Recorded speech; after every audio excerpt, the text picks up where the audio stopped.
Hi there, I'm Ricky Saillas with this week's edition of Your City in 5. We're at the Sun Metro Transfer Center in downtown El Paso. This summer, kids and some veterans will be able to ride the bus for free. Once again, City Council agreed to have Sun Metro partner with several nonprofit organizations to provide kids and teenagers free bus rides.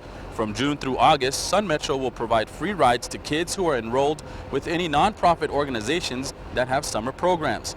The move is meant to help kids get to these programs during the summer. We like to be part of the community, and if kids really need to get around, I think we can take them around there to things they can do. Transportation shouldn't be a reason why they can't go to the museum or library. This is a great way for us to help partner you, make your life a little easier by offering these kids rides to these agencies to be a part of these programs and stay active this summer. Kids ages 6 to 18 are eligible for the free ride program. Meanwhile, Sun Metro is partnering with several social service agencies to provide free bus rides to homeless veterans who are looking for a job. The program is meant to help jobless veterans get to interviews in other places while they're looking for a job. It's important that we provide programs for them, quality of life, quality of place. So it's very important that we look at better ways to enhance and help them in the city of El Paso. Sun Metro is also working on providing nonprofit organizations with reduced bus fare passes for local veterans. To find out more on the free bus rides for kids and the Veterans Program, call 212-3333. Opening day for the El Paso Chihuahuas is only a few days away, but this year fans won't be able to use Sun Metro's park and ride service to get to those games. City Council voted to do away with the service because of low ridership. Sun Metro says last year very few people used the shuttle service to get to and from games. Since 2 years ago to the service we offered last year in August, it was down from about 7 to about 3 passengers per hour. So it did make financial sense or efficiency, an efficiency factor to maintain that service anymore. Sun Metro was spending about $200,000 a year to run the park and ride program. In other city-related news, a local company is helping boost the city's economy by creating hundreds of jobs. Fred Loya Insurance is expanding, creating nearly 600 jobs in El Paso. City Council agreed to give Fred Loya several tax incentives over the next few years as it expands its facility on Pelicano in Far East El Paso.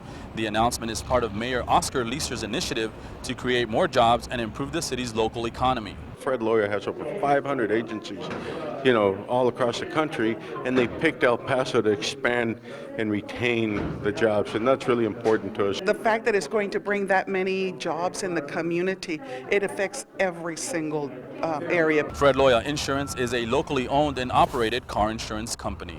Now to some great news out of downtown El Paso. The much anticipated San Jacinto Plaza is finished, and the city will celebrate with a fiesta-style grand reopening. And I do believe when you come and you get to celebrate, as we all celebrate for Christmas or for the downtown 4th of July festival, this festival will be one to not be forgotten because it is dynamite. Surrounded by several city mascots, city leaders announced that the plaza is finished. An official grand reopening fiesta will be held on April 16th at the plaza, and all of El Paso is invited to celebrate. The park has been revamped. There are new sidewalks, trees, a cafe, and of course, the Lagarto sculpture that is the centerpiece of the plaza. Despite the plaza taking a little bit longer to complete, city leaders say it will exceed expectations. There's just no way after you see the space that you won't want to come and spend some time with your loved ones and your family and your coworkers because it's gorgeous. The plaza cost $6 million to renovate and was funded by the 2012 Quality of Life Bond. A grand reopening of San Jacinto is set for April 16th from 9:30 in the morning to 7 at night. The free fiesta will include live music, street performers, dozens of giveaways, and of course, food.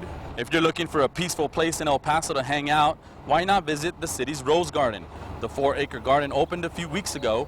It features more than 300 kinds of roses, plus there's a walkway and benches. I also grant wishes to kids, and I just realized this is a beautiful, peaceful place, and I cannot wait to bring the kids here because there's a lot of love in this park. The Rose Garden is on the 1700 block of Copia in central El Paso. It's open from 8 to 6 every day. The Animal Services Shelter is looking for more volunteers to help them on their mission to save more lives. Your City in 5 reporter Ramon Herrera spoke to one volunteer who gives us more insight on how rewarding volunteering can be at the shelter. It feels real good when you show a dog and you can tell it's a good match, and then you go in and they start filling out paperwork. It's great. Besides assisting customers who are looking to adopt, volunteers like Julia do it all, from walking animals to grooming animals. Volunteers help care for the many faces who need love and attention. That's why I come here and volunteer, because it's good therapy. You know you're making a difference. Julia has found volunteering at animal services to be very rewarding, finding comfort in each one of her encounters. Dogs are pretty much just there for you. They're friendly, they're always happy to see you. I mean, you look around as we walk through and most of them are wagging their tails and stuff like that. And so you know you're making a difference here, and that makes me feel good. I think I need to be needed, and the dogs need me. With the peak summer months around the corner, Animal Services is looking for many more volunteers like Julia, especially volunteers who have time to spare on weekdays. The volunteers are what really make a difference. Julia even has a message for those who are on the fence about volunteering, and even has a message for those folks who have been critical about the shelter's image. There's no reason to be on the fence, especially if you're one of the ones out there bad-mouthing us. I mean, come on in and see what we really do here, see what a difference we make, and see the challenges that we're up against. Come and volunteer. Thank you to your City and 5 reporter Ramon Herrera for that report.